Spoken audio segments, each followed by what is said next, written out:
débit pour tous en Afrique demanderait un effort de 100 milliards de dollars d'ici à 2030.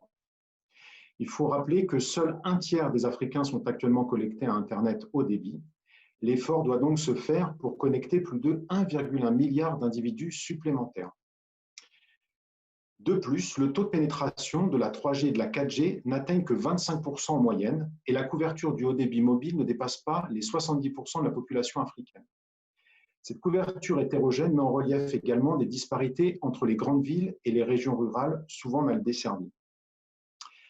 Il est estimé que 80% de ces investissements nécessaires sont liés au raccordement à l'électricité, à l'entretien du réseau existant et au développement des nouvelles initiatives.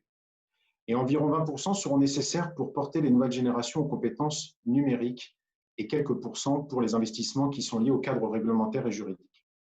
Donc les efforts financiers sont extrêmement importants et ils impactent négativement le prix du service qui est souvent de plus en plus onéreux et donc discriminatoire. Néanmoins, cette stratégie numérique est une chance pour l'Afrique car elle sera source d'inclusion, de création de valeur, mais également et surtout un soutien à la croissance et à l'emploi. De nouveau, selon la GSMA, l'industrie de mobile devrait générer 185 milliards de dollars en 2023. Une manne pour ce continent. Donc pour en parler aujourd'hui, nous avons la chance d'avoir 3 speakers. Donc je vous demande d'accueillir M. Tis Kazad, qui est African Public Policy Manager, Access and Connectivity chez Facebook, et il est présent en République démocratique du Congo. Nous avons M. Alain Bétu, GSMA Policy Manager, Afrique centrale, qui est aussi présent en République démocratique du Congo. Et nous avons M.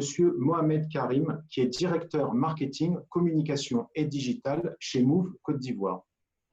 Bonjour messieurs, et je pense que ma première question va aller tout de suite à M. Karim.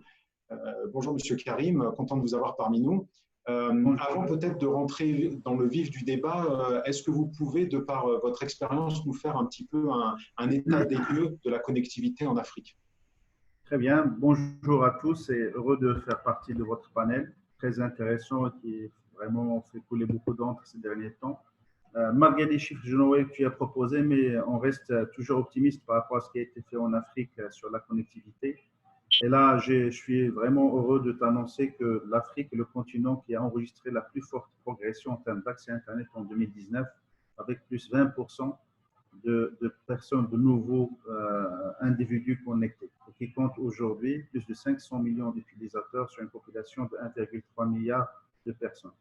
Évidemment, la progression elle est importante, mais le chemin reste encore très intéressant et c'est vraiment présente beaucoup d'opportunités pour un système favorable. Le taux de pénétration en mobile en Afrique, il dépasse les 100%. Dans tous les pays, pratiquement dans la quasi-totalité des pays. Donc, et ça, c'est un élément aussi favorable et qui peut être une bonne opportunité pour développer la connectivité. Reste à souligner aussi que le taux de pénétration du smartphone, qui est l'outil du digital, ou si vous voulez la télécommande du digital, ne dépasse pas 50% au niveau de la population, et ce pour plusieurs raisons qu'on peut énumérer par la suite, notamment liées aux moyens de revenus de la population, liées à la couverture 3G, 4G, etc. Mais déjà, la progression de la couverture sur les 4 dernières années a été impressionnante sur le haut débit mobile au niveau des pays africains. Selon le rapport GSMA, les technologies mobiles ont contribué à hauteur de 7,1% du PIB en Afrique subsaharienne.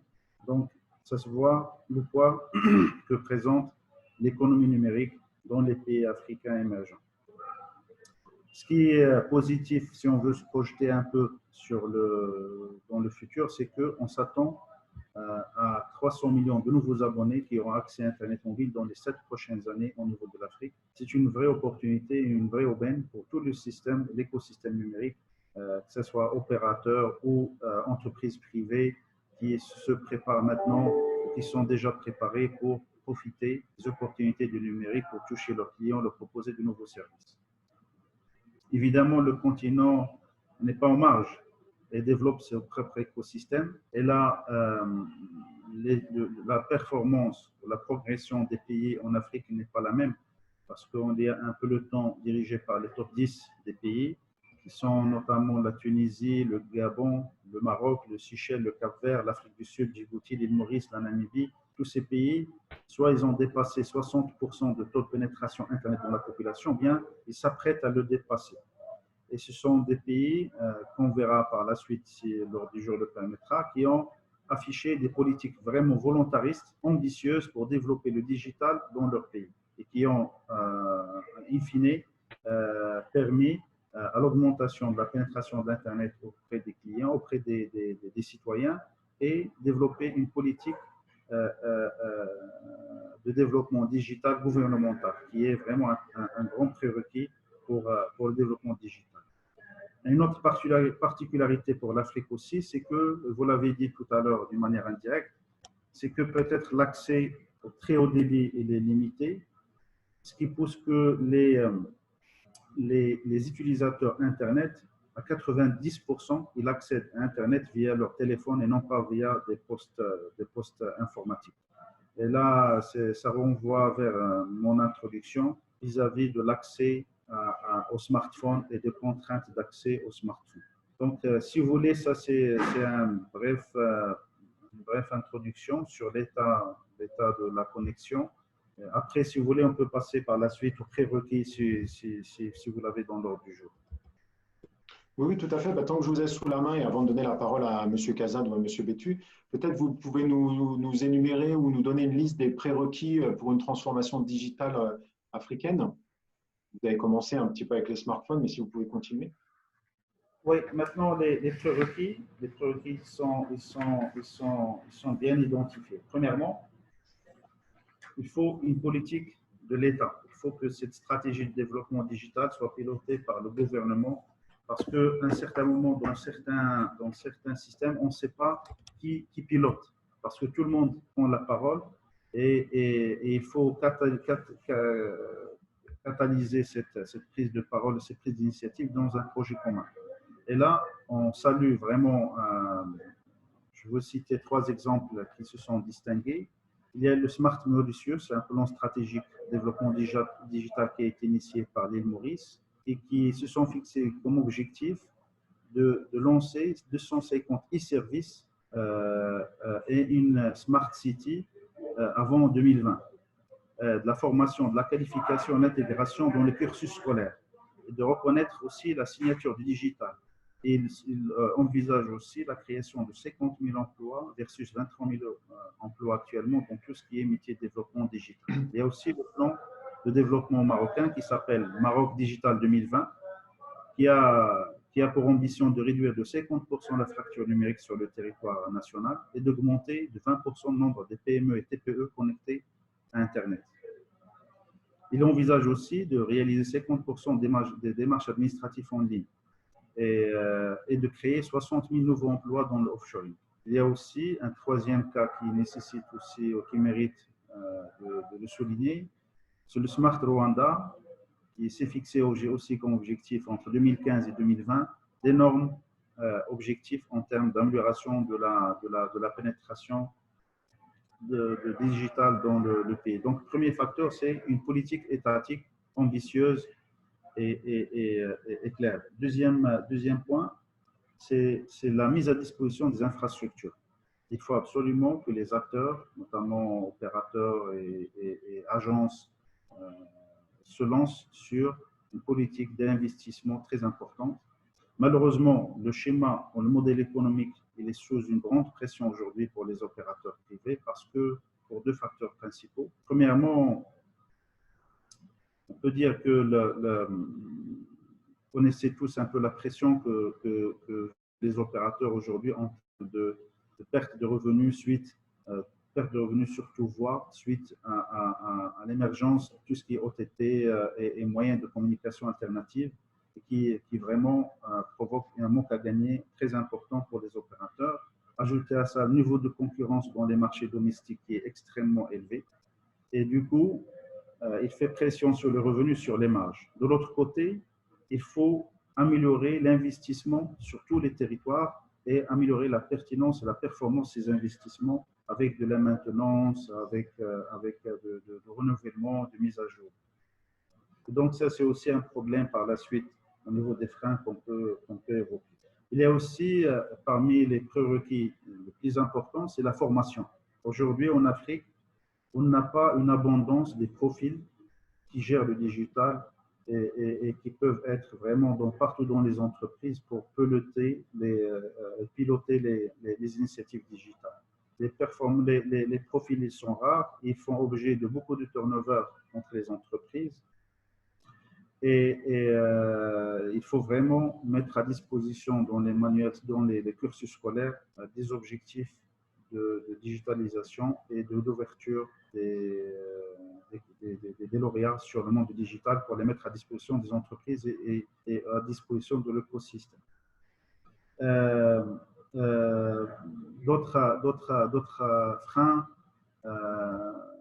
notamment liés au cadre réglementaire, mais je pense qu'il a été déjà traité dans le premier point. Donc, en gros, c'était ça. C'était la politique volontariste, c'est de l'État, c'était aussi l'infrastructure et l'investissement. Et troisième point, c'est la formation et la mise à disposition de ressources humaines qualifiées.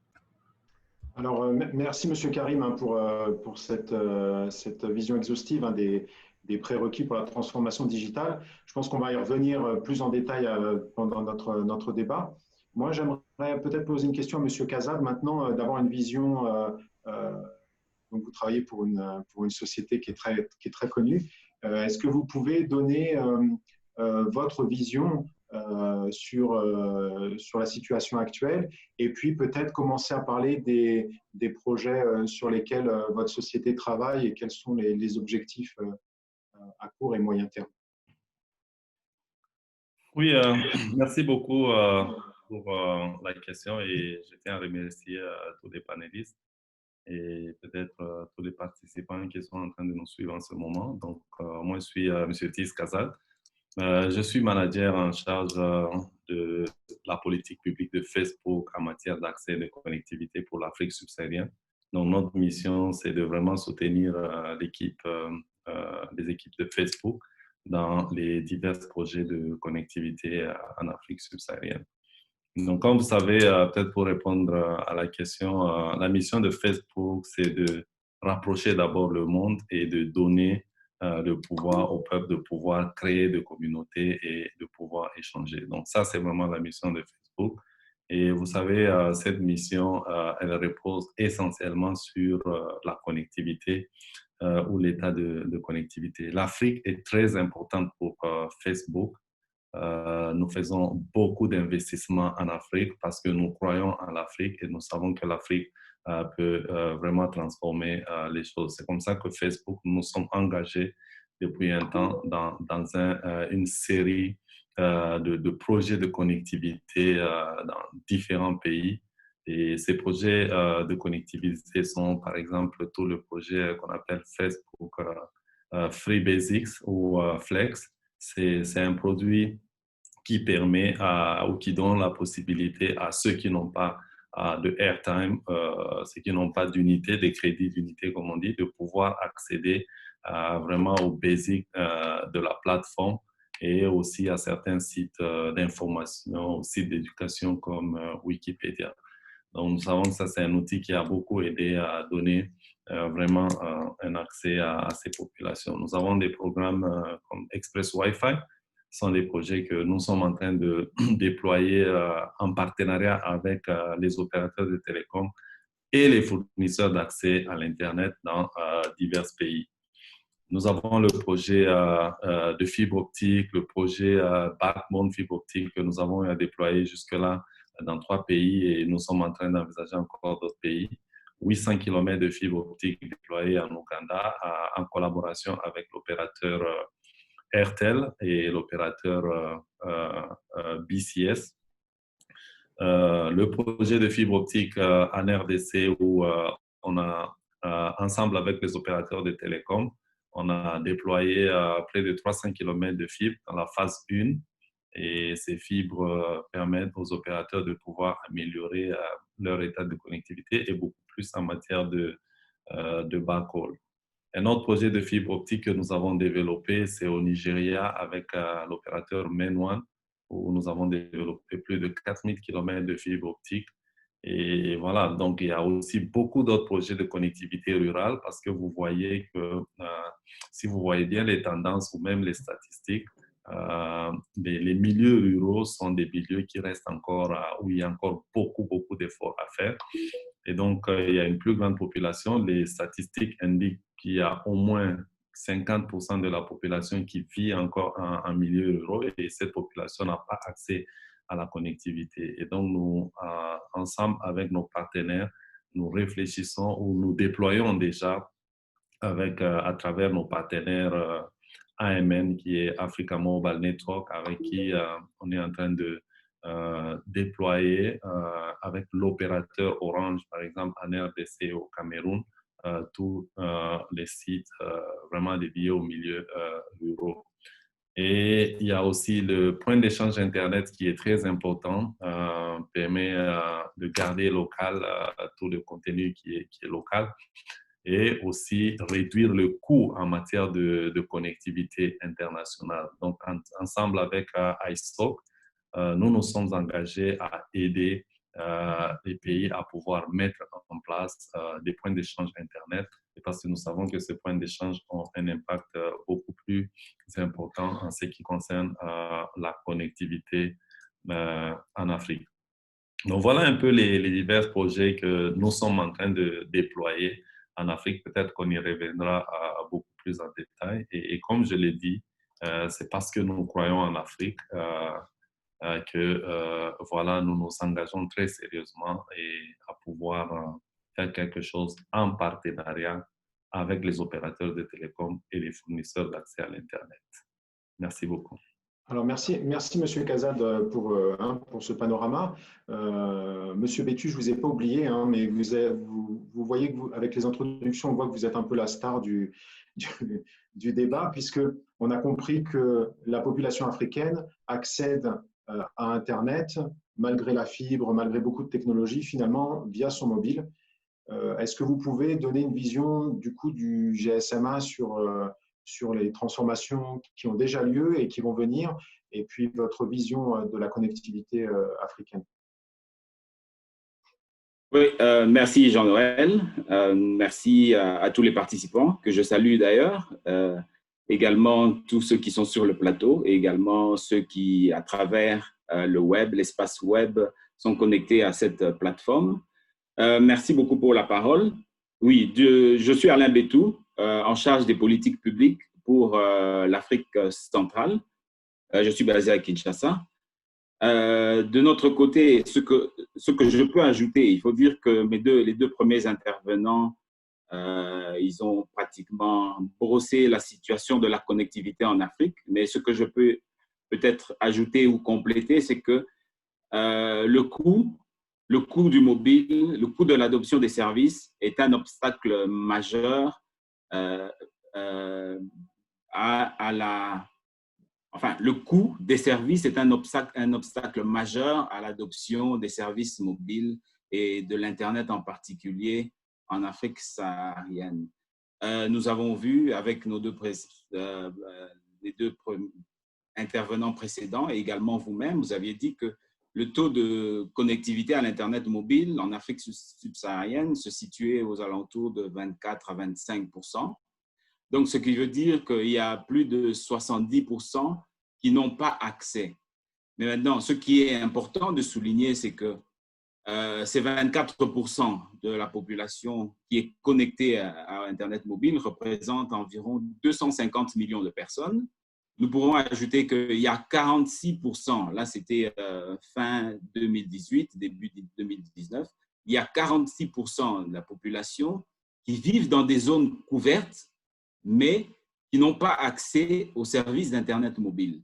Et là, nous pouvons directement dire que la raison, c'est que c'est soit un problème de coût, d'abordabilité des services, également du coût des smartphones, mais ça peut également être aussi un problème de compétences numériques ou de niveau d'alphabétisation que les populations là n'ont pas. Et ces 46% représentent 470 millions de personnes.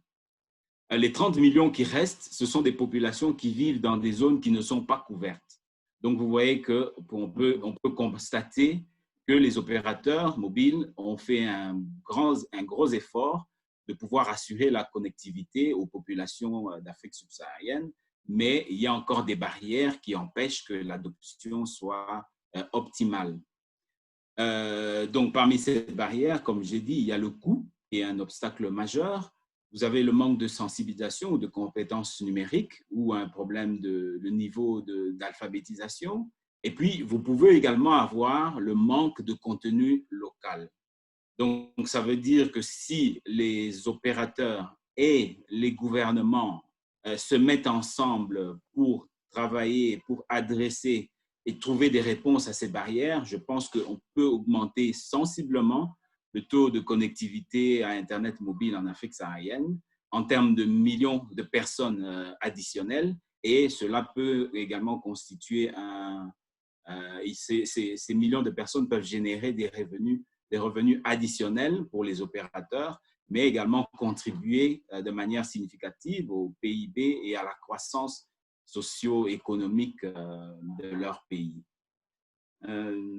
J'aimerais rajouter, en plus des efforts qui sont faits par les opérateurs, nous, à la GCMA, nous aidons les gouvernements, les autorités de régulation et tous les décideurs politiques de manière générale à adopter des politiques qui permettent aux opérateurs d'investir, des politiques publiques qui permettent d'attirer des investissements et qui ne puissent pas être une barrière à l'innovation.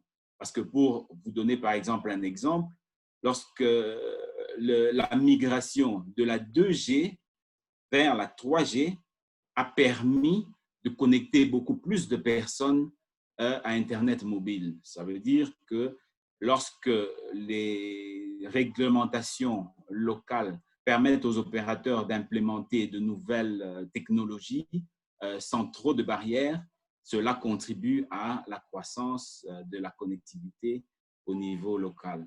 Et également, nous aidons également les opérateurs, nous les accompagnons parce que nous représentons leurs intérêts. Nous les accompagnons également dans les efforts qu'ils font en mettant en place. Nous avons 2 outils. La GCMA a mis en place 2 outils importants. Le premier, c'est l'indice. C'est un outil d'indice de mesure de la connectivité. Suivant les barrières et tout ce que nous avons constaté, suivant l'état de lieu qu'on a fait sur la connectivité, on se rend compte qu'on a classifié en fait des catalyseurs qui permettent d'augmenter ou d'accélérer l'adoption, d'abordabilité des services, parce qu'on a parlé du coût, et vous avez la préparation des consommateurs, et puis vous avez également le contenu, un outil qui mesure le niveau de connectivité de 165 pays à travers le monde à partir de ces 4 catalyseurs. Donc, ce sont des données qui permettent aux opérateurs de concentrer les efforts, dans des domaines précis afin de stimuler l'adoption de l'Internet mobile. Et puis, on a un deuxième outil qui est les cartes de couverture géographique qui montrent également le niveau de couverture par rapport aux populations et qui permettent aux opérateurs d'investir dans des zones qui, a priori, ne présentaient pas de potentiel économique suffisant pour le déploiement des infrastructures. Donc, ça, c'est la contribution de la GCMA. Maintenant, pour revenir à vos questions, vous avez posé 2 questions précises. Bon, peut-être qu'au cours de cette webconférence, nous apporterons d'autres éléments additionnels de clarification. Alors, merci Alain pour cette vision. Donc là, on a vu vos 3 visions. Dans la partie que j'aimerais aborder maintenant, on va parler un petit peu des technologies. Monsieur Cazat, vous avez commencé à le faire. Moi, j'aimerais juste rappeler quelque chose, puisque j'ai vu qu'on a une question dans ce sens. Il y a eu déjà 3 projets de câbles sous-marins, avec le SAT-3 en 2001, le South Africa Transit, une fibre optique à 300 gigabits par seconde. C'est un consortium de 37 opérateurs. J'ai noté également le Main One, commercialisé en 2010 en fibre optique, mais là 1,92 terabits par seconde. Enfin, le LACE en 2012, Africa Coast to Europe, un consortium de 19 membres, fibre optique 5,12 terabits par seconde. Donc on voit qu'il y a un premier effort qui est fait de relier le continent au reste du monde avec une fibre optique. Et donc les questions qui vont me venir, c'est on rentre dans le pays avec une fibre optique et un câble sous-marin. On voit que ces infrastructures existent déjà. Ensuite, il faut créer des infrastructures dans le pays type backbone et reliées aux fibres. Et moi, ce que j'ai noté, c'est qu'il manquerait 230 000 kilomètres de fibres optiques en 2030 pour connecter les principales grandes villes et de faire un backbone efficace de fibres. Et puis enfin, il y a ce qu'on appelle le dernier mile, c'est comment amener cette connectivité au plus loin dans le pays. On a commencé à parler du monde rural, on a commencé à parler de l'éducation. Est-ce qu'il pourrait y avoir une fibre dédiée et en tout cas une connectivité dédiée pour les écoles, pour la santé? Mais ça, on va en parler un petit peu plus tard. Donc, ce que j'aimerais peut-être revenir avec vous maintenant en termes de technologie, c'est quels sont les efforts à faire pour amener la connectivité, on va dire, de l'océan jusqu'au monde rural, et quelles sont les technologies que vous voyez émerger, hein, quelles sont celles que vous sentez pouvoir aider. Et enfin, on pourra très certainement discuter, et M. Karim avait commencé à le faire, hein, des aides de l'État dans ce sens, par exemple pour le déploiement de smartphones un petit peu low cost, mais qui permettent d'accéder à des fonctionnalités de base sur les réseaux téléphoniques. Bon. Peut-être que je peux, Monsieur Casa, je peux vous redonner la parole puisque vous aviez commencé à décrire quelques-unes de ces technologies. Oui, merci beaucoup encore une fois pour la parole. En termes de technologie, notre approche est l'Afrique a besoin de toutes ces technologies. Donc, il n'y a pas une technologie unique pour dire, voilà, l'Afrique a besoin seulement de la fibre ou l'Afrique a besoin seulement des satellites. Parce qu'il y a des points où vous pouvez déployer la fibre. Bon, vous déployez, par exemple, une connectivité internationale à travers la fibre, mais il y a des zones où la fibre n'arrivera pas. Et ces zones ont besoin d'être connectées à travers d'autres technologies, comme des technologies satellitaires et tout ça. Donc, vous avez énuméré un certain nombre de fibres qu'il y a autour de l'Afrique, où ça paraît être ce nombre-là, mais comparé à d'autres continents ou même à d'autres pays, c'est vraiment insignifiant. C'est pour ça que le dernier en date, c'est celui qui a été annoncé au travers du consortium To Africa, qui a une particularité unique, c'est que il va connecter, c'est le seul, je crois, qui va connecter toute l'Afrique au même moment et qui a une capacité, je crois, de 2 à 3 fois la capacité réunie de toutes les fibres autour de l'Afrique, 37 000 km de long. Donc, ces projets ont leur bénéfice de pouvoir venir soutenir tous les efforts de connectivité. Comme vous savez, les besoins en termes de demande sont en train d'augmenter. Hier, on a été habitué aux SMS et puis on est passé aux images photos. Après les photos, c'est maintenant des vidéos et après la vidéo, le monde de demain, c'est tout ce qui est intelligence artificielle, réalité virtuelle, des technologies qui vont demander beaucoup plus en termes de capacité. Alors ça, c'est la connectivité internationale. On ne se limite pas là, il y a la connectivité aussi au niveau national. Exemple, voilà, il y a des backbones, il y a des axes principaux où on doit déployer le backbone. Après le backbone, il n'y a pas que le backbone. En fait, c'est résoudre tout le problème de backhaul. Beaucoup de pays en Afrique, j'ai vu dans beaucoup de pays quand même, ils utilisent encore des faisceaux hertziens, des macro-wave, qui aussi ont certaines limitations en termes de capacité parce que les technologies d'accès aujourd'hui en Afrique, on parle de la 3G, la 4G, il y a la 5G qui va venir. Ça, c'est l'accès. Mais si au niveau du backhaul, on n'a pas une technologie capable de pouvoir prendre tout ce trafic, donc ça va être quand même un problème. C'est pour ça que le backhaul, il est beaucoup plus important à travers des métros, des réseaux métropolitains en fibre. Et voilà, la connectivité, le last mile, comme on dit, le FTTX, ça c'est aussi un élément important que voilà, les opérateurs sont en train d'y penser, voir comment aller. Donc, ce que je peux dire, il n'y a pas une technologie unique pour l'Afrique, c'est toute une combinaison de technologies qui va faire qu'on va connecter. Alors, en termes des aides des États, je crois que c'est que nous travaillons très bien avec beaucoup d'États africains en matière de voir un peu la politique en matière de connectivité, quelles sont les bonnes pratiques à mettre en place. Nous répondons beaucoup à des appels, comment on dit, à des propositions de contribution, appel à contribution, par exemple, en ce qui concerne une stratégie donnée ou sur la politique même réglementaire et sur la large bande et tout.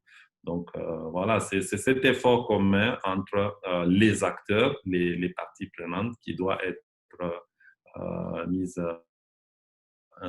en place. C'est vrai que, bon, M. Alain a parlé un peu de quatre contraintes majeures, moi je dirais, de l'Afrique, c'est la disponibilité. C'est qu'il faut avoir des infrastructures. Il y a le coût, il y a le contenu et il y a aussi le contexte social. Alors, si on veut adresser tout ça, il faut des politiques qui soutiennent, par exemple, chacun de ces contraintes-là. Donc, voilà un peu ce que je peux dire en termes de technologie et de l'aide des États. Merci, merci M. Kazad. M. Karim, peut-être vous voulez rajouter quelques arguments concernant les différentes technologies à disposition? Oui, très bien. En fait, M. Kazar, il l'a bien dit, les opérateurs en Afrique sont contraints de faire face à un mix de technologies pour couvrir le territoire national. Donc, il utilise la fibre optique, il utilise pour tout ce qui est transmission et accès au débit à domicile. Il utilise la technologie 3G, il utilise la technologie 4G, il utilise l'OMAX, il utilise le satellite. Et tout ça, comme vous savez, ça nécessite des engagements en termes de maintenance, ça nécessite des coûts, ça nécessite des compétences transverses, et ce qui ne facilite pas forcément la tâche aux opérateurs. Donc ça, c'est un premier point. Deuxième point, c'est que vous l'avez bien résumé, Monsieur Jean-Noël, sur la partie connectivité à l'international. Effectivement, par rapport à ces 10 dernières années, on a vu la naissance de beaucoup de câbles qui offrent beaucoup plus de capacité et de confort aux opérateurs, mais aussi ces infrastructures ne sont pas mises à disposition des opérateurs au même coût, et on voit que sur certains pays, le coût est vraiment exorbitant pour la mise à disposition des capacités. Aujourd'hui, vu la pression sur l'utilisation et sur les capacités, un opérateur est obligé d'avoir deux sorties vers l'international pour maintenir la sécurité des flux, pour maintenir la transmission, etc. Et donc, maintenir ces deux capacités, ça nécessite beaucoup d'investissement de la part des opérateurs. Et aussi, ce qu'il faut souligner, les opérateurs n'ont pas tous la même capacité de financement. On a des opérateurs qui opèrent dans des pays avec un niveau de nombre d'habitants, de population qui est inférieur, on ne peut pas comparer le Congo-Kinshasa ou Gabon à côté, sur plus de 60 millions, avec moins de 3 millions d'habitants, etc. Et donc, ils sont face à des coûts d'investissement probablement les mêmes pour l'accès aux infrastructures de secours, aux infrastructures de base. Il y a aussi tout ce qui est transmission au backhaul. Vous savez, dans certains pays au niveau de l'Afrique centrale, particulièrement même l'Afrique saharienne, la géographie n'est pas favorable. Elle est très compliquée et difficile pour faire la transmission et de ramener le haut débit jusqu'à l'intérieur du pays, jusqu'aux petits villages, etc. Et comme vous savez, dans nos pays africains, subsahariens surtout, il y a une grande concentration dans la capitale. Et après, vous avez une ou deux grandes villes qui supportent, et vous faites la somme sur la capitale plus de villes, vous êtes à 80% de la population. Et le reste des 20% de la population, ils sont éparpillés dans tout le reste du territoire national qui est large. Et du coup, ramener du haut débit à chaque village, à chaque petite ville, c'est très contraignant. Aussi, même avec la mise à disposition, il faut la maintenance, et ça, c'est une grande parenthèse auquel les opérateurs sont confrontés côté opérationnel. C'est l'énergie et la mise à disposition à disposition de l'énergie pour maintenir les BTS, les infrastructures en marche H24 à l'intérieur des pays. Vous savez que normalement, dans les pays émergents, on a l'accès à l'électricité qui est relativement en abondance, que ce soit au niveau de la capitale, que ce soit au niveau de l'intérieur du pays, ce qui relativement facilite tout ce qui est mise à disposition de services et des BTS en marche pour la couverture. Dans beaucoup de pays africains, l'électricité, il manque énormément au niveau de l'intérieur du pays, ce qui pousse les opérateurs à doubler l'investissement. À la fois faire un investissement pour alimenter en électricité et faire aussi l'investissement pour les groupes électrogènes, qui nécessitent aussi de grosses charges en termes de charges opérationnelles, en termes de mise à disposition de gasoil sur des centaines et plusieurs centaines de kilomètres, parce que les coupures d'électricité et la non mise à disposition des courants pour des longues périodes, il impacte la qualité de service. Donc, c'est un peu ça par rapport à la mise à disposition des infrastructures. Mais ce qui est très positif, c'est qu'on note avec un grand plaisir certaines initiatives qui ont été faites entre le partenariat public-privé, ce que même M. Khazar a souligné tout à l'heure, et d'autres initiatives ont des agences de l'État, créées par l'État, et des opérateurs privés pour chercher des solutions pour la transmission et régler ce problème de ramener le haut débit à l'intérieur du pays. Aussi, bon, je profite de l'occasion pour ajouter un peu d'informations par rapport à ce que me disait M. Bétu tout à l'heure sur les coûts. Effectivement, ce qu'il faut voir aussi sur les coûts, que si vous faites une étude sur les opérateurs en Afrique, vous allez voir que la courbe de réduction du prix, le prix moyen à l'unité par giga, il a baissé de plus de 80-90% sur les 5 dernières années chez la quasi-totalité des pays et des opérateurs africains. Donc, c'est, comme je disais tout à l'heure, c'est le fruit de la concurrence et c'est le fruit de besoins rapides de rentabilité des investissements. On a évoqué ce besoin en investissement, mais aussi il y a quelque chose de très important, très important à souligner, c'est que ce qu'on appelle la courbe de vie d'une technologie. Il y a une dizaine d'années, lorsque vous lancez une technologie, il reste, vous pouvez l'exploiter pendant une dizaine d'années, une quinzaine d'années. Vous pouvez, par exemple, faire la comparaison lorsque les opérateurs ont lancé la 2G, combien d'années ils sont restés en 2G avant de lancer la 3G. Et lorsque les opérateurs ont lancé la 3G, la courbe ou bien le temps entre la 3G et la 4G, il est de moitié entre la 2G et la 4G. Maintenant, on s'apprête, bon, on ne s'apprête pas, on est déjà sur la couverture de fibre optique dans une grande partie des pays africains pour servir l'FTTH. Et par la suite, on se prépare à la 5G. Donc, regardez, il y a maintenant des pays qui n'ont même pas encore lancé la 4G, et notamment la Mauritanie, le Mali qui vient de lancer il y a moins d'un an, etc.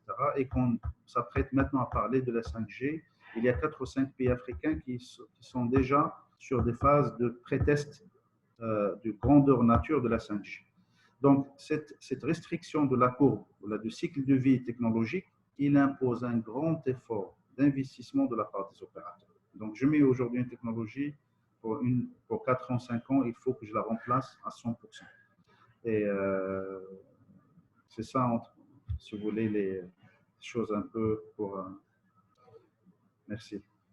Alors, monsieur Karim, je suis totalement aligné avec vous. Là, il y a aussi une réalité du terrain, même en Europe, où en fait, on n'a pas partout de la 4G.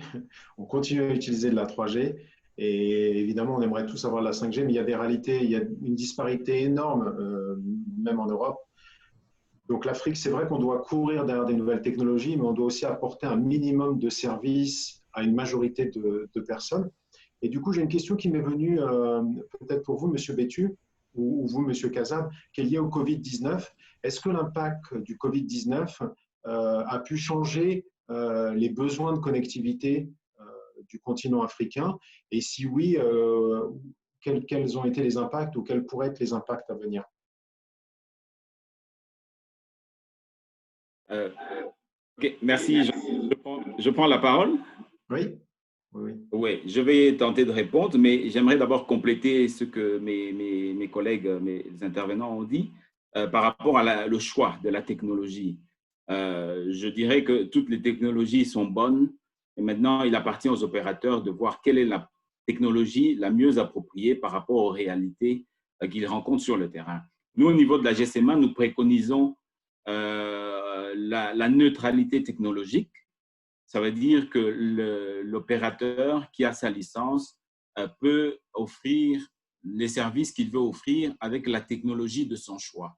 Donc, nous ne préconisons pas des licences, des technologies liées aux licences ou licences liées à une technologie, mais plutôt la neutralité technologique. Ça permet de faciliter la migration vers des nouvelles technologies et ça permet également de réutiliser les ressources dont on dispose pour d'autres services. Donc,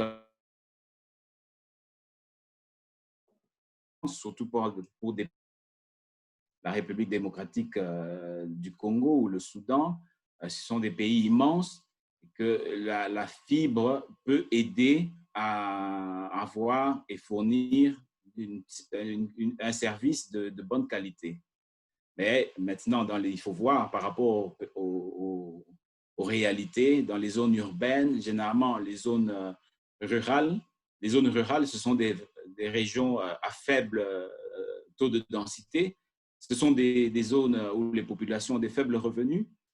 Donc, du coup, il faut imaginer, il faut des solutions low cost, c'est-à-dire des solutions qui ne sont pas trop coûteuses parce que le coût de déploiement d'un site en zone rurale, il est généralement plus élevé qu'en zone urbaine. Donc, ce ne serait pas très efficient d'apporter la même technologie dans les zones rurales, mais on peut penser à des solutions innovantes qui permettent de déployer des BTS ou des sites à faible coût et également d'utiliser l'énergie solaire, comme l'a dit Mohamed Karim.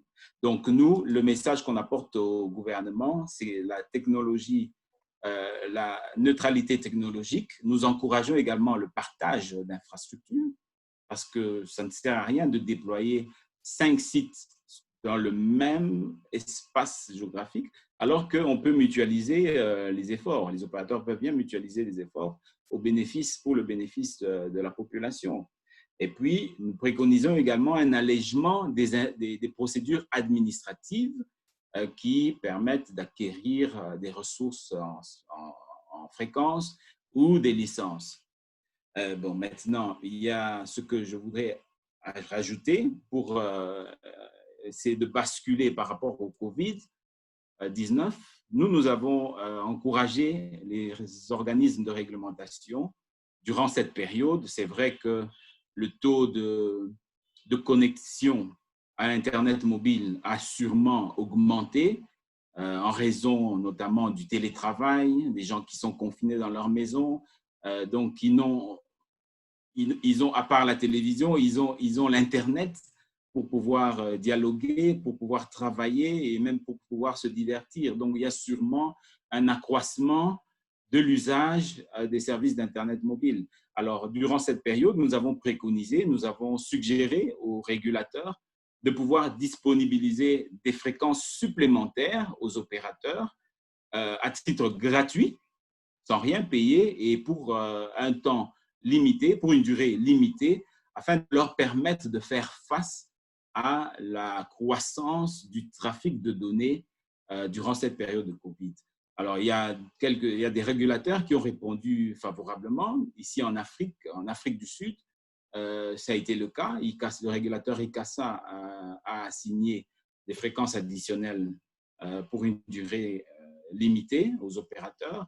En République démocratique du Congo, le régulateur est aussi en train d'envisager de le faire. J'espère que dans les jours à venir ou dans les semaines qui viennent, nous pourrons avoir une bonne information. J'espère que cela va se confirmer. Donc, c'est un peu ça que nous avons préconisé. Parce que l'augmentation de données, l'augmentation de trafic de données entraîne souvent des problèmes de congestion du réseau. Donc, il n'y a que les ressources qui peuvent permettre aux opérateurs de pouvoir faire face à cette augmentation brutale et inattendue des ressources de leur réseau. Merci. Merci Alain. Peut-être que Thies, vous voulez rajouter quelque chose pour montrer l'action de Facebook face au Covid-19? Oui, nous n'avons pas été insensibles. On a toute une équipe au sein de Facebook qui travaille beaucoup avec les gouvernements et principalement les ministères de la Santé pour pouvoir porter l'information et la bonne information à travers notre plateforme et à toute la population. Donc là, je n'entrerai vraiment pas en détail par rapport aux actions que nous sommes en train de faire sur la plateforme, mais au niveau de la connectivité, c'est là où nous pensons que l'Afrique, on doit quand même fournir beaucoup d'efforts en termes de connectivité ou en termes de connexion parce que alors qu'ailleurs, par exemple, les enfants sont en train de continuer des cours en ligne parce qu'ils ont accès aux devices, le coût il est abordable et tout. Et nous voyons que dans l'Afrique, dans beaucoup de nos pays, où les enfants sont carrément restés à la maison parce que il n'y a pas ces outils qui vont permettre à ces enfants de pouvoir accéder en ligne. Donc, voilà encore pourquoi est-ce que je pense qu'une bonne politique de connectivité fera en sorte que l'Afrique soit vraiment prête de pouvoir basculer aussi dans un monde de travail virtuel, si je peux le dire ainsi. Donc, voilà un peu mon commentaire là-dessus. Alors, merci merci pour cette précision. Je pense on voit une évolution. Hein. On va amener le débat maintenant, je pense, vers les services. Vous l'avez mentionné, on a basculé de la pure voix à la voix en IP ou les services, et puis on voit qu'on a besoin de plus en plus de data. Parallèlement et paradoxalement, j'ai envie de dire, les consommateurs sont de plus en plus exigeants et vont exiger des services beaucoup plus rapides, accessibles partout. Alors, j'ai deux questions qui me viennent.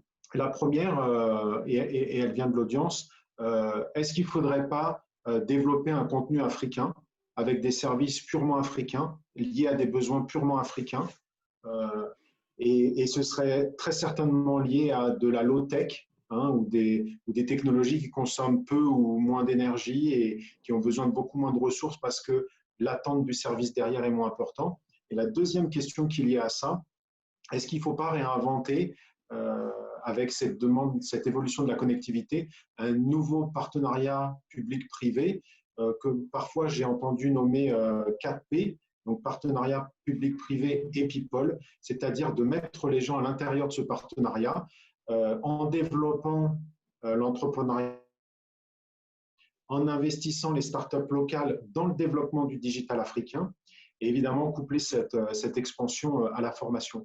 Donc deux questions, est-ce qu'il ne faut pas développer un contenu africain lié à des low-tech et la deuxième question, quel type d'évolution du partenariat public-privé? Qui veut prendre une des deux questions, voire les deux questions?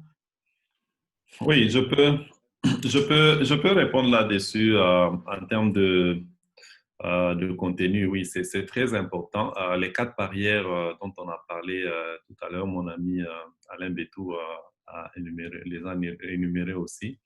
Donc, on a dit que c'était d'abord le problème d'accessibilité, le problème de coût, et il y a aussi le problème de contenu parce qu'on va mettre de l'infrastructure, c'est bien, on a tout déployé, c'est bien, mais pour quel contenu? Lorsque je dois aller dire à ma grand-mère que tu dois te connecter, mais il faut que je lui dise pourquoi est-ce qu'elle doit être en ligne. Donc, le problème de contenu, il est aussi important que l'Afrique puisse penser aussi développer son propre contenu et c'est ça qui pousse, qui motive les gens à pouvoir aller sur Internet. Bon, c'est vrai, le contenu peut être là. Il y a aussi un problème d'éducation. Il y a aussi un problème, je crois Alain Bétou a parlé un peu de taux d'alphabétisation.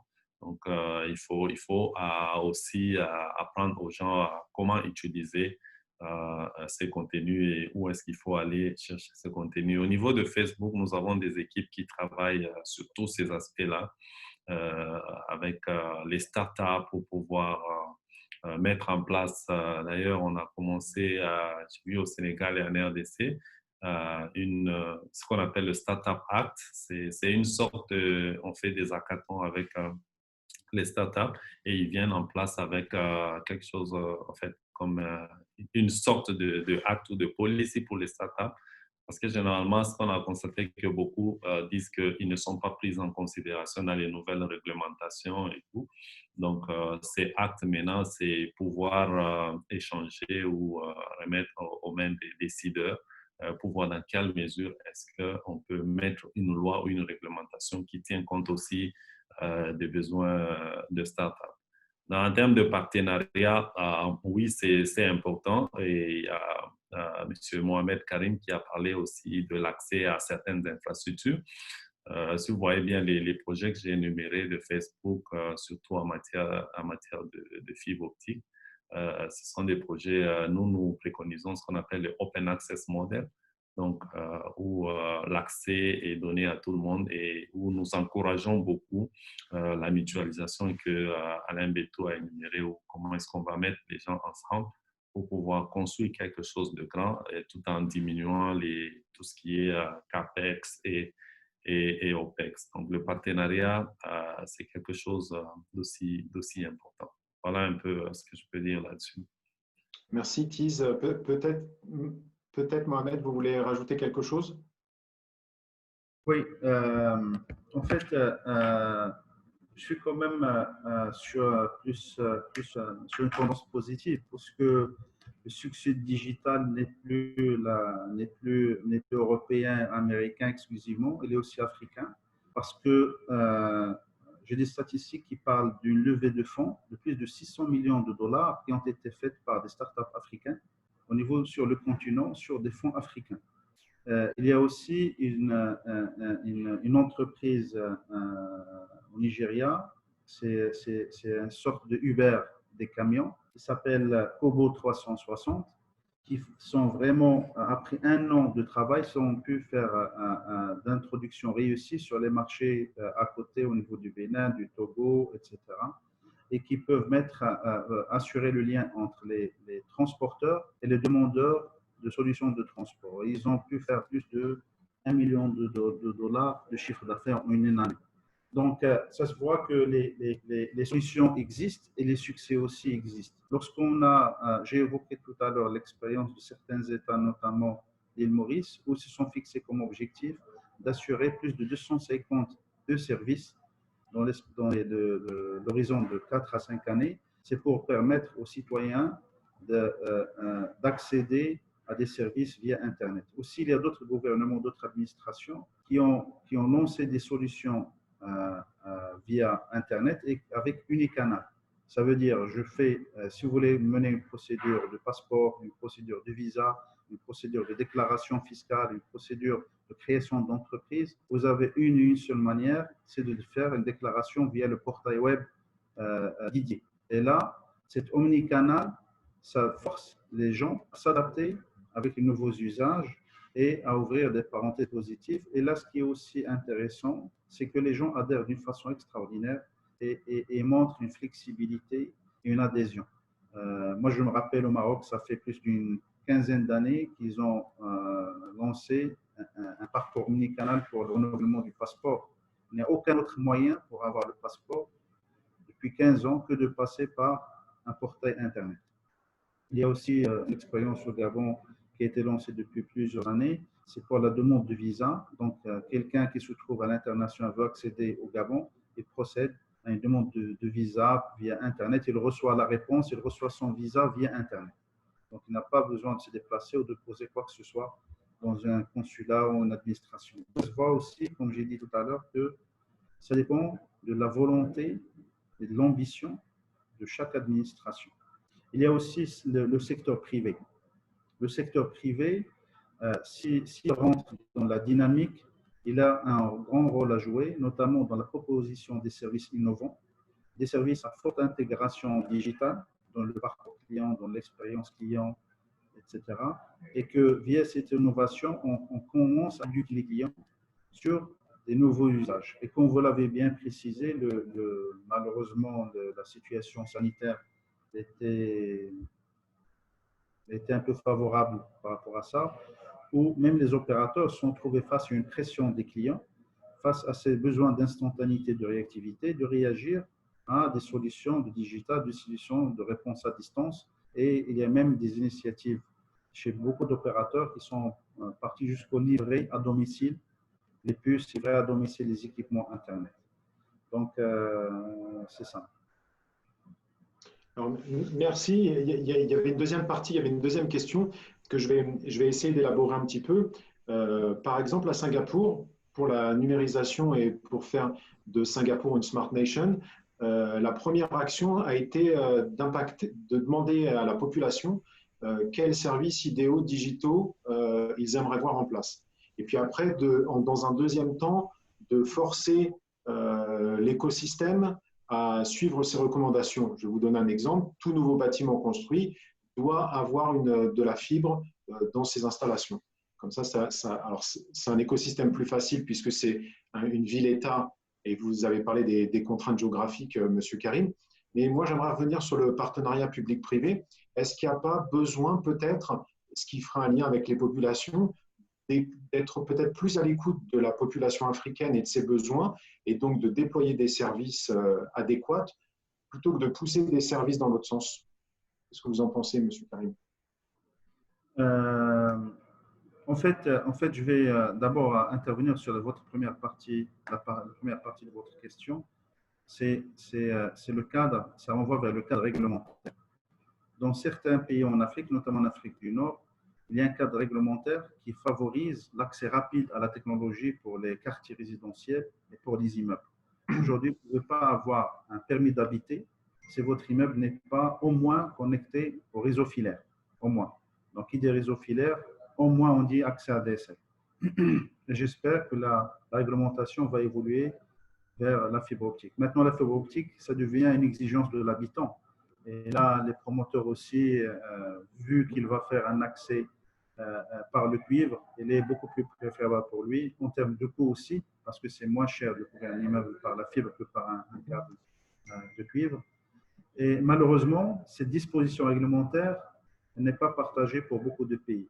On trouve beaucoup d'opérateurs subsahariens qui ont une licence générale et qui ont du mal à couvrir ou à ramener l'ADSL du cuivre vers des quartiers résidentiels, vers des immeubles, vers des appartements où il faut qu'ils mènent le projet du bout en bout jusqu'à la résidence du client, ce qui augmente considérablement le coût et qui dégrade la qualité et qui dégrade même l'environnement de l'immeuble. Parce que malheureusement, on voit sur certains pays des câbles tirés par les toits et c'est désagréable même à voir. Et donc, je pense que le cadre réglementaire, il doit évoluer, c'est contraignant pour personne. Pour les services, excusez-moi, la deuxième partie de votre question, c'était aussi sur les services innovants. C'était sur l'évolution du partenariat public-privé en intégrant la partie population. Et la deuxième, c'était du coup de demander à la population quel type de service elle aimerait mettre en place, de pousser dans l'autre sens, d'adapter la technologie aux besoins de la population et pas l'inverse. Donc, c'était ça, en fait, tous les services et tous les contacts avec l'administration, il faut les faire passer par un outil électronique. Et c'est plus facile, c'est plus réactif et ça améliore aussi la relation du citoyen avec l'administration. Alors, merci, Monsieur Karim. Monsieur Bétu, peut-être vous voulez rajouter quelque chose. Et puis, j'ai une petite question pour vous. Vous avez parlé tout à l'heure de compétences. Il y a une question à travers le chat qui est: est-ce que la GSMA a un programme dédié? Est-ce que vous faites un peu de formation ou est-ce que vous aidez à la compréhension de la problématique? Oui, merci Jean-Noël. Je prends la dernière question au bon. Que fait la GSMA? Bon, en termes de formation, nous assurons nous avons des formations disponibles pour les décideurs politiques. Ça, on le fait. Il y a une bonne collaboration avec eux. Alors maintenant, par rapport à la population, tenant compte de ce problème-là de compétences, d'absence de compétences numériques ou du faible niveau de personnes qui ne savent pas comment utiliser l'Internet avec leur téléphone, nous avons mis en place un toolkit qui se nomme Mobile Internet Skills Training Toolkit. Donc, c'est un outil qui a été développé par GSMA et que nous avons eu à tester récemment au Rwanda, avec Tigo Rwanda. C'est un outil qui permet de former les gens qui n'ont pas beaucoup de compétences numériques à l'utilisation du téléphone, l'utilisation des données mobiles. Donc, ça a été testé durant 3 mois avec Tigo Rwanda. Nous avons, avec Tigo Rwanda, pu former 80 000 abonnés en l'espace de 3 mois, en 3 mois, et ça a permis d'augmenter chez ces personnes-là leur taux d'utilisation de l'Internet mobile. Ça a également permis d'avoir une augmentation de données mobiles de 15% et d'assurer un retour sur investissement de l'ordre de 13% le premier mois et 240% après le trimestre. Donc, c'est un outil qui est là, c'est pour aider les populations justement à combler ce déficit en compétences numériques et qui existe. Donc, maintenant, par rapport au partenariat public-privé, le PPP, je pense que c'est vraiment très important. C'est vraiment dommage qu'en Afrique subsaharienne, les PPP ne marchent pas très bien. Je constate comme s'il y avait encore un manque de confiance entre les décideurs publics et entre le secteur public et le secteur privé. Parce que, pourquoi je dis que c'est important? Le déficit en termes d'infrastructures nationales, des infrastructures backbone nationaux, est important en Afrique subsaharienne. Il y a beaucoup de pays qui ont encore, pour les très longues distances, ils ont encore recours aux satellites ou aux faisceaux hertziens qui sont coûteux et qui ne permettent pas de transmettre les données à une très grande vitesse. Donc, le haut débit pose un problème. Et malheureusement, après la vague de libéralisation du secteur mobile qui est intervenue dans les années 2000, on constate que le marché de la fibre optique dans beaucoup de pays d'Afrique subsaharienne se trouve encore sous un régime monopolistique contrôlé par un opérateur public. Et malheureusement, après 20 ans de libéralisation du secteur mobile sur le secteur de transmission par fibre optique, l'Afrique subsaharienne n'a pas beaucoup évolué. Il y a quelques pays qui ont ouvert ce marché au privé, notamment les pays d'Afrique de l'Est. Et là, on constate que les choses se passent bien mieux qu'ailleurs, mais en Afrique centrale et en Afrique de l'Ouest, il y a encore cette réticence, il y a encore cette volonté des pouvoirs publics de maintenir un monopole et des droits exclusifs sur cela. Et bien souvent, ils évoquent comme raison la sécurité nationale. Bon. Est-ce que les pays qui ont libéralisé ce secteur, ce marché, sont-ils moins souverains que les autres? Est-ce qu'ils font face à plus de problèmes sécuritaires que les autres? Point d'interrogation. Alors, pour essayer de... En fait, c'est un peu comme le PPP, je trouve que c'est un peu comme une solution intermédiaire ou une solution qui mettrait tout le monde à l'aise, c'est-à-dire sur base de critères transparents.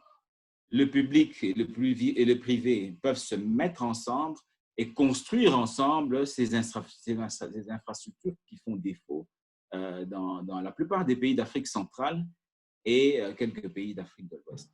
Donc là, il y a vraiment à faire, mais comme je l'ai dit, c'est un problème de confiance. Quoique les gouvernements de ces pays se disent ouverts au PPP, mais dans la pratique et en réalité, on constate qu'il y a toujours une certaine réticence à pouvoir ouvrir certains segments de marché aux investissements des privés. Et pourtant, les privés sont là, ils sont bien disponibles. C'est comme Facebook vient de nous le dire. S'ils peuvent investir pour construire et déployer des milliers de kilomètres de fibres optiques sous-marins, de câbles sous-marins, Donc, je pense qu'ils peuvent également le faire dans les pays, quoi, avec les opérateurs qui sont présents dans ces pays-là. Donc, il faut une ouverture de la part des décideurs politiques. Alors, Alain, j'ai une petite question, pas facile, hein, mais qui est directement liée avec ce que tu viens de partager avec nous. La question est, est-ce que parmi la digitalisation, on aurait des solutions qui permettraient de diminuer la corruption dans les administrations africaines? Donc, vous n'êtes pas obligé de Oui, répondre, mais je pense que c'est lié aussi au partenariat public-privé. Vous l'avez mentionné de manière subtile également. oui, oui, oui, tout à fait. En fait, dans plusieurs pays, le paiement des taxes se fait encore de manière manuelle et la traçabilité, elle est difficile. Alors, nous savons que les services financiers mobiles peuvent aider à diminuer les cas de fraude et à retracer tous les paiements qui sont faits. Nous préconisons également les systèmes, les paiements, des paiements faits au gouvernement à travers des instruments, des services de paiement mobile tels que le e-money, le mobile money. Donc, ça permet d'avoir une traçabilité et ça permet de réduire sensiblement les cas de fraude et de détournement parce que les données dans les réseaux mobiles, elles restent, elles demeurent et à tout moment, on peut les mettre à disposition des contrôleurs fiscaux pour s'assurer que telle ou telle autre personne a payé correctement ces taxes.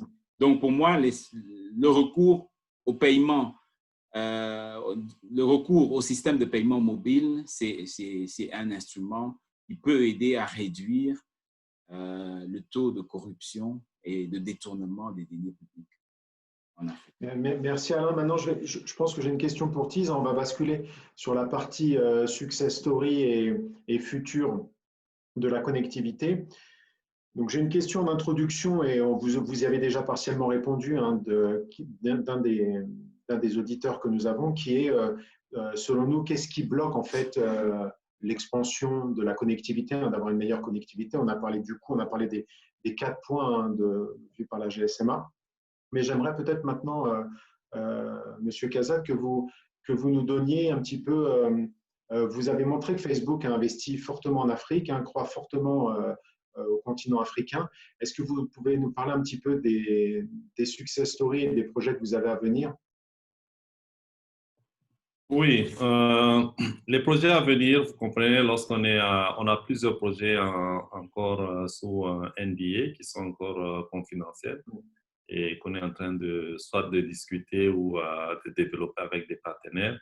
Et dès que c'est fini, nous les rendrons publics. Donc, c'est un peu tout ce que j'ai énuméré là. C'est des projets qui sont aujourd'hui disponibles sur le site internet Facebook Connectivity. .com et là, vous allez voir tous ces projets qui sont déjà finis. Nous en avons beaucoup et dans tous les domaines. Moi, principalement, je travaille dans la connectivité où nous travaillons avec beaucoup d'opérateurs un peu partout pour pouvoir déployer toutes ces technologies. Donc, voilà un peu. Et par rapport au success story, bon, moi, je dirais que l'Afrique, en fait, l'Afrique, c'est pas toute l'Afrique qui est vraiment en arrière. Il y a des efforts qui sont vraiment fournis. Alain a mentionné, par exemple, des pays comme le pays de l'Afrique de l'Est, où très ouvert en matière d'infrastructures, où c'est totalement libéralisé.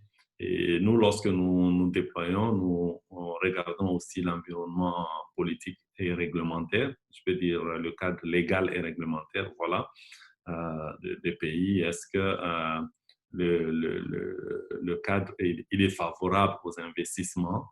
Est-ce qu'il n'est pas favorable et est-ce qu'il est prêt à s'ouvrir?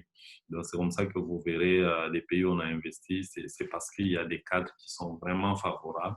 Là, on a déployé l'infrastructure et il y a des pays où c'est favorable, par exemple, à d'autres technologies comme l'express Wi-Fi ou la connectivité rurale et tout. Donc, nous scannons un peu l'environnement et ça nous permet de pouvoir nous décider, voir qu'est-ce qu'on fait dans un tel pays ou qu'est-ce qu'on ne fait pas dans un autre pays.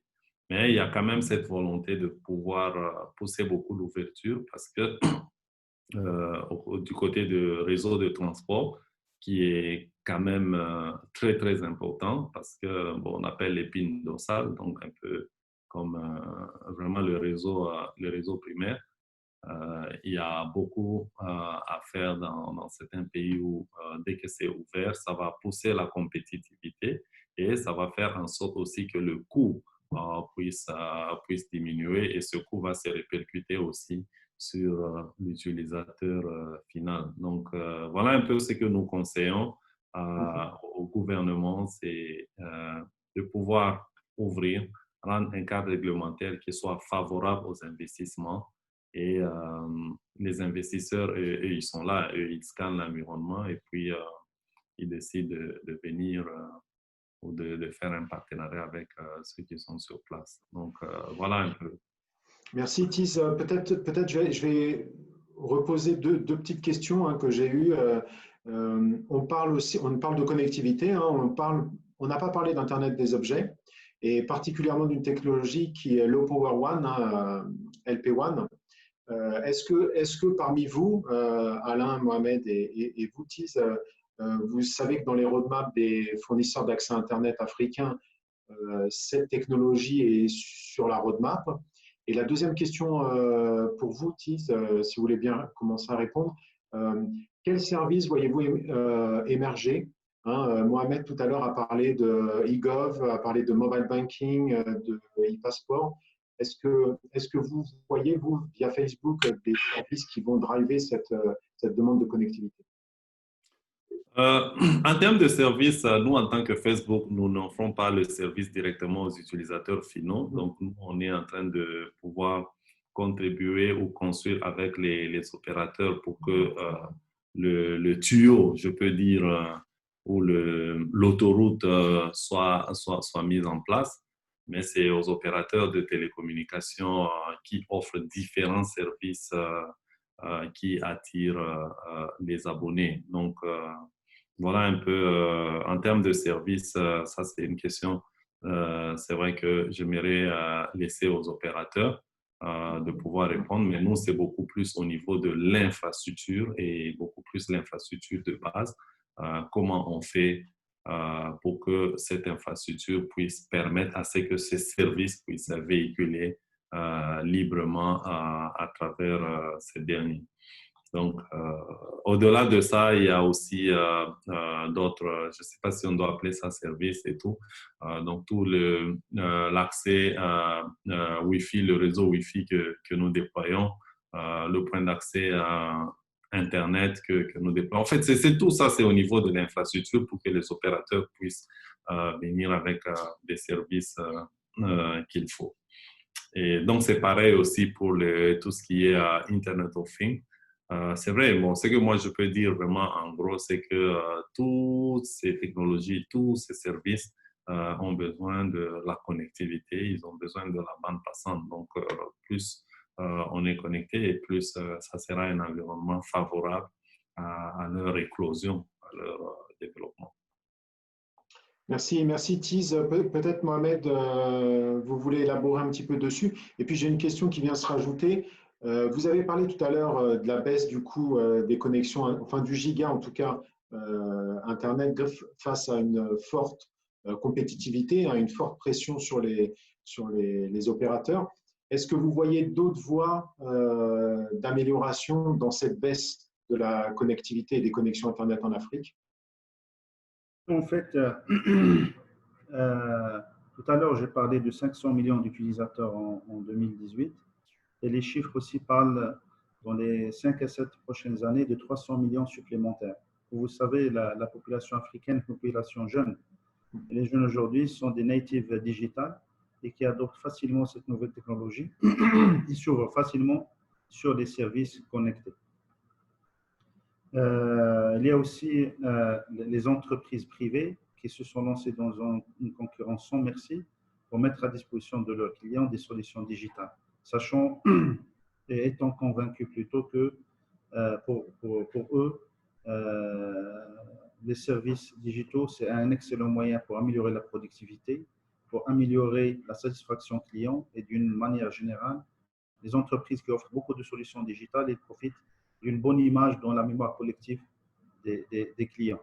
Donc, ils sont pris comme cheval de bataille, la digitalisation des services à distance. La pression sur les tarifs, on l'a vécu sur tous les marchés. Là, vous avez M. Bétu qui est dans l'observatoire, il peut montrer un peu s'il a des statistiques sur l'évolution des prix moyens, etc. Certainement, ils font des comparaisons. Mais moi, dans les observations que je fais, le prix il ne cesse de baisser, que ce soit sur la partie mobile ou sur la partie très haut débit à domicile ou sur la partie connexion, et ça c'est aussi très important qu'on a ignoré dans le débat, c'est la partie connexion aux entreprises. Parce que lorsqu'une entreprise accède facilement à des connexions de fibre optique de très haut débit, de 50 mégas, de 100 mégas, etc., et accède à des points pour connecter les succursales qui sont éparpillées dans tous les territoires nationaux à un coût correct, il va aussi offrir des coûts qui sont corrects aux clients. Sans doute, cette augmentation du nombre d'utilisateurs Internet qui va passer à 800-900 millions dans les 4-5 prochaines années représenteront une opportunité énorme en termes de création de richesse et de création à valeur ajoutée pour toute l'économie, pour tout l'écosystème des solutions digitales, et créera sans doute énormément d'emplois parce qu'on commence à le constater, des initiatives des gens et des jeunes qui créent beaucoup de solutions, beaucoup de services et qui mettent ça sur Internet, qui mettent ça sur Facebook, qui mettent ça sur des réseaux sociaux et qui reçoivent des commandes, qui reçoivent des appels. Et aujourd'hui, tu n'es pas obligé d'imprimer des cartes de visite ou d'aller faire du porte-à-porte. Il suffit d'aller faire un petit sponsoring sur les réseaux sociaux avec ce que tu sais faire. Voilà la solution que tu peux apporter et les gens vont te chercher rapidement et tu peux apporter ta solution en immédiat et gagner de l'argent. Et par conséquent, ça contribue à la création de l'emploi et la création de la richesse. Donc, c'est principalement ça. Il reste un point qu'on n'a pas abordé aussi, qui à mon sens, il est extrêmement important. C'est que face à ce développement d'usage du digital et l'explosion des moyens de connexion, passant par la fibre optique, FTTH, au 4G, bientôt à 5G, etc., l'Afrique, à l'instar des autres continents, est exposée à un risque majeur de cybersécurité, des attaques de cybersécurité. Beaucoup d'institutions se sont préparées, mais beaucoup reste à faire pour sensibiliser les utilisateurs, que ce soit particuliers ou privés, sur ce risque, de mettre à disposition de tout le monde des solutions faciles de se protéger et protéger les systèmes parce que dernièrement, ça a touché beaucoup d'institutions sensibles qui risquent de causer par la suite des blocages ou des pertes de valeur. Donc, soyons aussi sensibles à ce point et développons des solutions, soyons ouverts à des solutions qui nous protègent, qui protègent nos écosystèmes contre les attaques de sécurité. Alors tout à fait, Mohamed, je pense que la cybersécurité, c'est un sujet à part entière. Et je sais qu'on prépare un webinaire spécialement sur la cybersécurité, donc suivez-nous sur les réseaux sociaux pour les prochains titres. Je pense que on a besoin de parler pendant 1h30 uniquement de ce point, mais c'était bien de le préciser. J'aimerais peut-être rebasculer vers vous, Alain, et savoir si, on le voit, il y a une forte dépendance de l'Afrique avec des technologies occidentales. Je pense au mobile, mais je pense aussi à la fibre, je pense au déploiement de réseaux comme ça.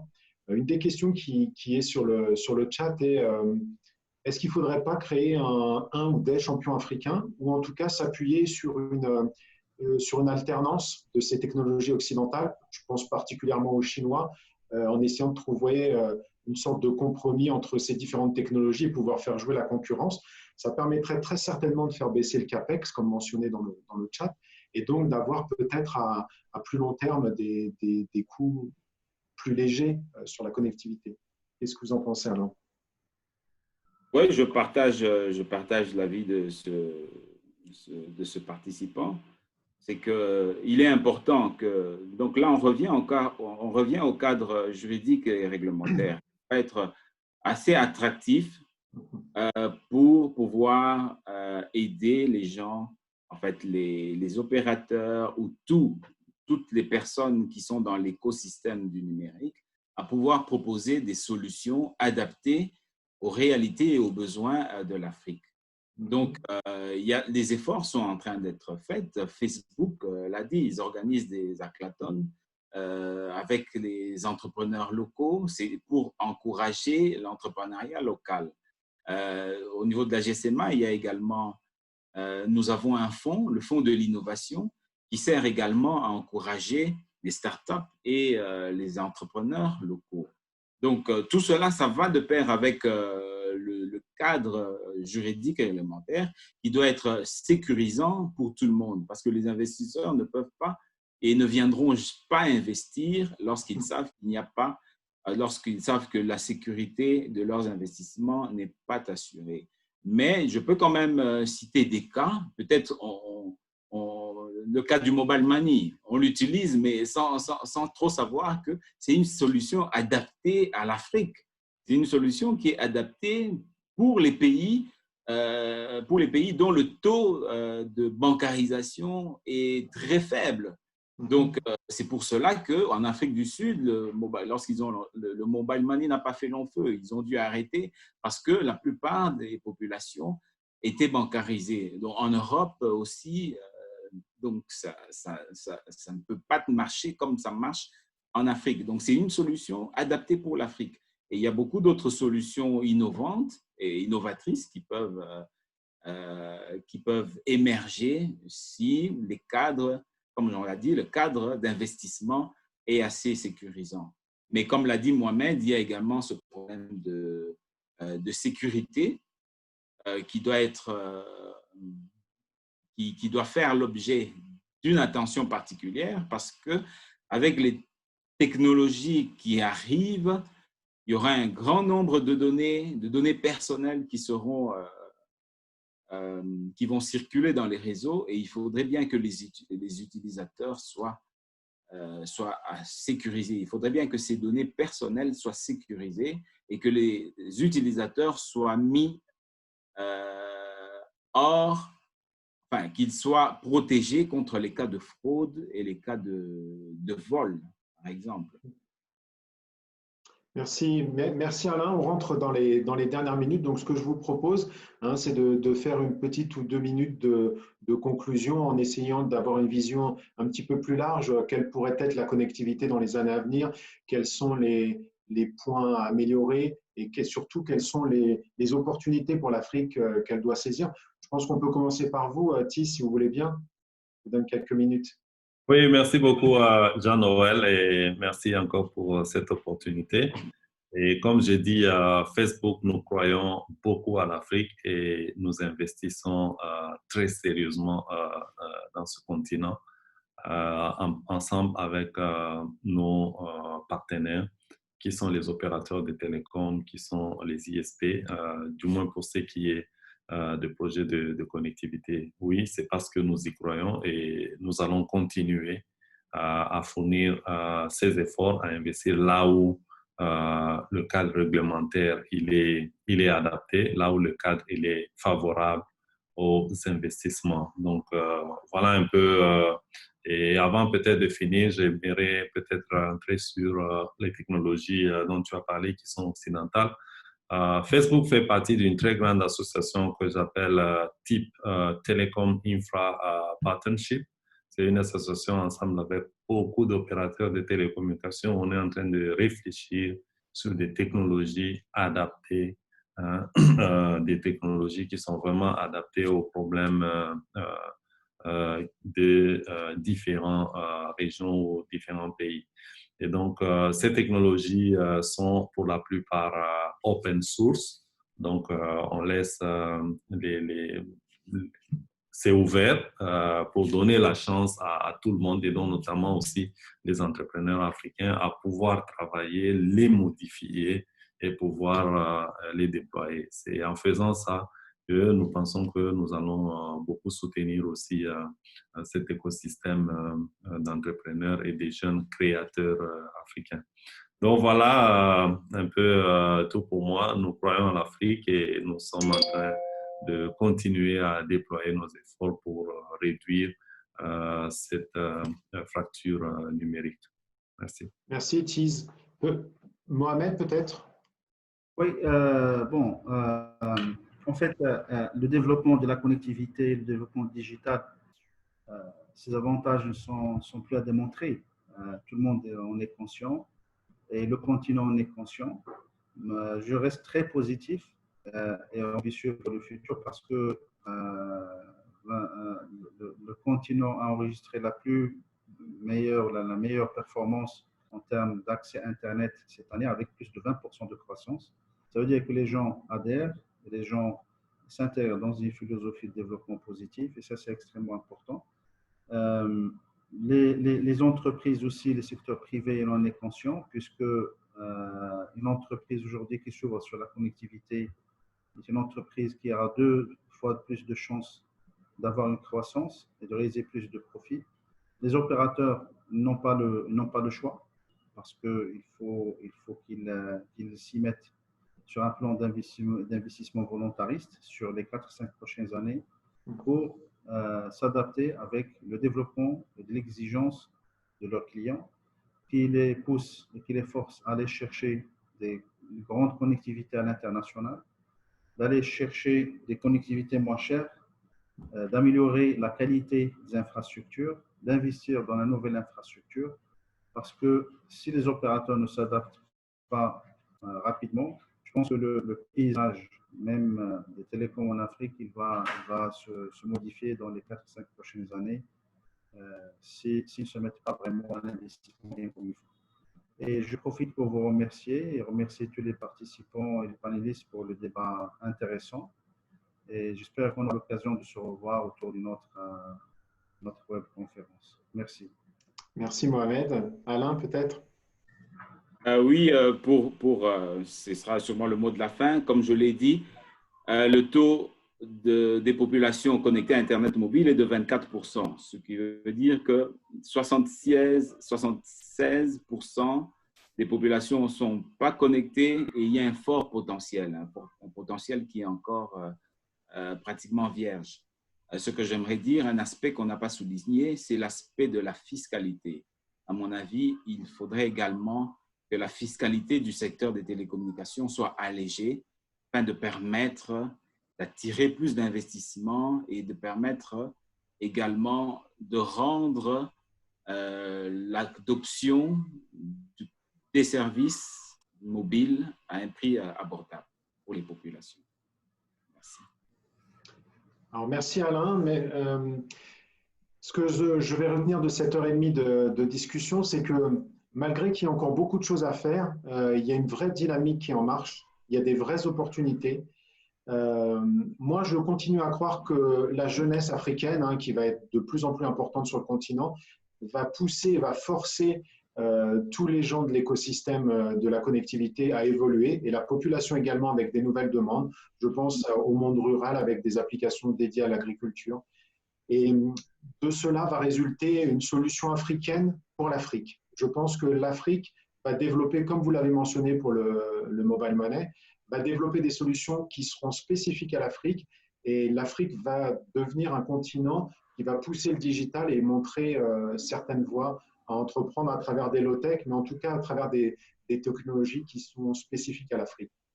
Donc, je voulais vous remercier tous les trois pour ce débat passionnant. Je voudrais remercier l'audience. J'en profite pour remercier Soukena pour son introduction, e-conférence pour l'organisation de ces Digital Africa Live, Facebook pour co-hoster cet événement, et je vous donne rendez-vous pour le prochain webinaire, donc suivez-nous sur les réseaux. À toi, Soukena.